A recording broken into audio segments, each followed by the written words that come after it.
Hello and welcome to Seven. And I really feel I shouldn't need an introduction at this point, but I am your doyen of diversification, your master of ceremonies, your practice principal, Dr. Matthew Mills. And following hot on the heels of the taxation emanation, this is the taxation emancipation, or how can I legally pay less tax on my investments? And because some of the information we're going to use here is time sensitive, there are specific tax allowances and such which are current now but may change in the future when you watch this many years from now. This is to say that this was recorded live on May the 16th, 2023. Now, in the taxation emanation, which I'll put a link to here, you may remember that in his previous budget, the incumbent Chancellor of the Exchequer, Jeremy Hunt, pictured here, looking happy and smiling with his budget box ready to catch all your tax money, he has reduced or eliminated a significant number of your personal tax allowances, or they're going to dwindle very significantly over the next 5 years or so. What that basically means is we're all going to be paying an awful lot more tax. And this lecture is really about what can we do about that. And to help us illustrate some of the key points we want to get across here, we're joined once again by Jane and Jeff Doe, who you might remember from the last lecture. Rumour has it also heard that they got on very, very well. They're now working at the same accountants, Cake and Eat It Limited, and there's possibly a frisson of romance which may be blossoming as we go into future lectures. So a little something to look forward to. And in this lecture, we're really looking at what can we do with our financial planning to add tax alpha. That is actually to reduce the amount of tax we pay on our money. And to begin our examples, we've got Jane here. She's a few years away from retirement, say 5 years away from retirement, and she's a basic rate taxpayer. And now she's been saving diligently across her working life. And as you can see, she's now accumulated money in her pension, her collective, and her ISA. All of which are vehicles or tax wrappers for investment which have different tax treatment. Now, just illustrating the point that time flies fast as you get older, flash forward 5 years for Jane. But life has been good to her. Now she's a higher rate taxpayer. And you can also see through diligent stewardship of her investments, her pension, her collective and ISA have all gained significantly in value. Critically, these are all treated differently for tax as well and have different personal allowances associated with them. So the pension, 75% of that is taxed as earned income, and Jane has a personal income tax allowance which has not gone up in this 5 years. She has 35k of gains in her collective. Now her capital gains tax allowance halved and then halved again going into 2024, and at this stage she has £3,000 of gains she can make without paying tax. The ISA, on the other hand, any or all of that can be taken any time, and that is tax-free. Now, the purpose of financial planning is to create independence from our work, and Jane then decides, as a free citizen of this country, that she's going to exercise her right to do so. And she works out roughly that she needs to take about 5% from her funds to replace her income, plus a little bit more crazy money for the things that she's been avoiding doing while she's been focusing on her career as an accountant. And I'm not sure it gets more exciting than that, quite frankly, but there you go. So she takes 5%, that's a million from her pension, that's 50k. She takes 6.75k from her collective and 10k from her ISA, and that's 5% of each. Now, if we work through the numbers, you can do this for yourself in terms of the tax and the allowances that are available. That means that she pays £7,500 of income tax against that pension. It was all treated as income tax. Critically, though, she's now bumping into the higher rate tax threshold. So at the bottom there where it says she pays 7,500 of tax at the HRT threshold, that's not the hormone replacement therapy threshold, although she is reaching that age. On the other hand, if you look at her collective, she has 35k of gains. If she takes 6.75k, that's about 2,360 of gains there. But she only has £3,000 of gains she can make tax-free. So while there's no gains there that are going to be taxed, she is very close to that threshold. She's got no headroom for taking more from her pension or from her collective, really, without paying an awful lot more tax. The ISA, on the other hand, she can take any amount from that anytime she likes, and there's no additional tax.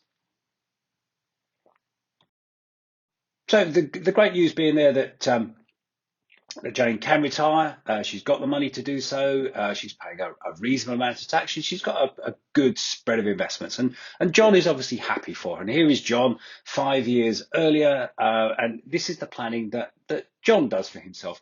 And you see that it's ever so slightly different. It's the same amount of money, but it's spread slightly different.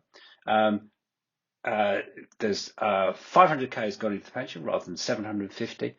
He's only put 100 into his collective. But one of the things he's doing with his collective is every year he's using a facility called a bed and ISA, where he sells the ISA allowance, 20k, and then reinvests that money from the collective into the ISA, draining that pot of money over the 5 years and the gains that go with it. The other thing you'll notice towards the extreme right is that John has invested $250,000 into what's called an investment bond. An investment bond is very different to the other tax wrappers. It's a custodial arrangement that you have with a company for to run your money.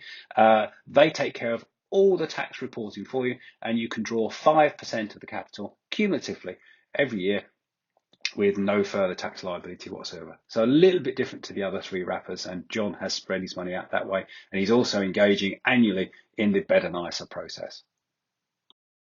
Now, once again, through the miracle of PowerPoint presentation, other presentation systems are available, by the way.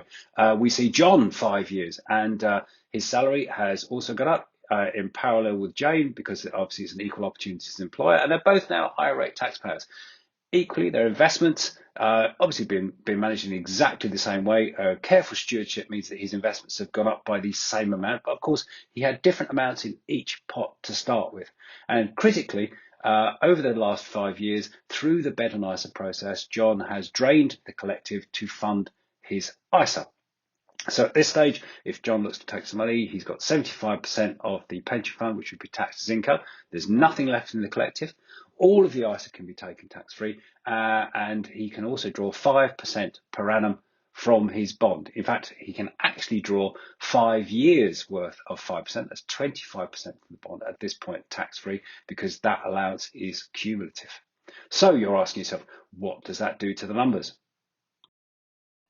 Well, John, like a typical bloke, applies no thought whatsoever, but simply copies Jane and decides he's going to take 5% per annum. He's actually probably worked the numbers out, and he's a diligent accountant as well, just in case we're going to get letters, so please don't write in.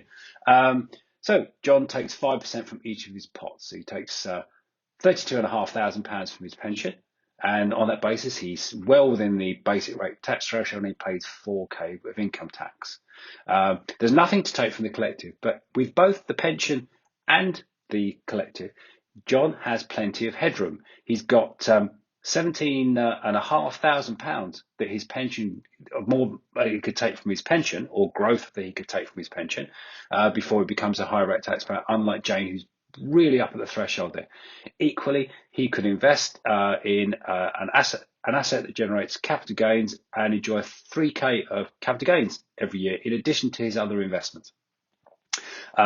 He can, at 5% also, he takes £16,750 from his ISA and from his bond, and there is no tax to pay on any of that. So what does that actually mean? Well, it means that Dave, who's invested the same amount of money over the same period of time, got the same growth, enjoys the same income from the same amount of money with nearly half the tax, but he also critically has significant headroom for growth in his pension and through a collective or other investment which is subject to capital gains tax. So I was going to get a rocket scientist in to underscore the differences between the two strategies and which one was better, but I don't think we need a rocket scientist for that. But what have we learned? Well, there are changes to our tax analysis that mean that more of us will be paying higher rates of income tax and capital gains tax over the next 5 years. What is very, very clear from the illustration of our two fictional star-crossed lovers in the accountancy practice is that diversification across a range of tax wrappers can reduce the amount of tax we pay. This strategy can also increase the headroom for growth within your investments. And clearly, ensuring that we make full use of our allowances and fully engage with that process on an annual basis adds significant tax alpha, which means we will enjoy greater amounts of disposable income with less tax from the same overall investment. And as the revelatory benefits of tax alpha really begin to sink in, it only remains for me to draw proceedings to a close with the inevitable disclaimers. I kind of feel in the time that I'm sitting here talking about this, you could actually read this for yourself, but I will tell you once again that the value of investments can go down as well as up, so please don't think that they're going to be going up in a linear fashion because they do have a tendency to wobble, particularly in the short term.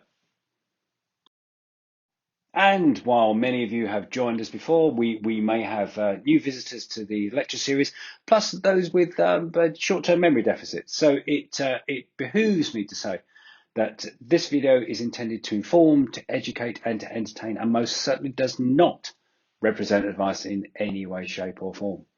And on that bombshell, we'll see you next time.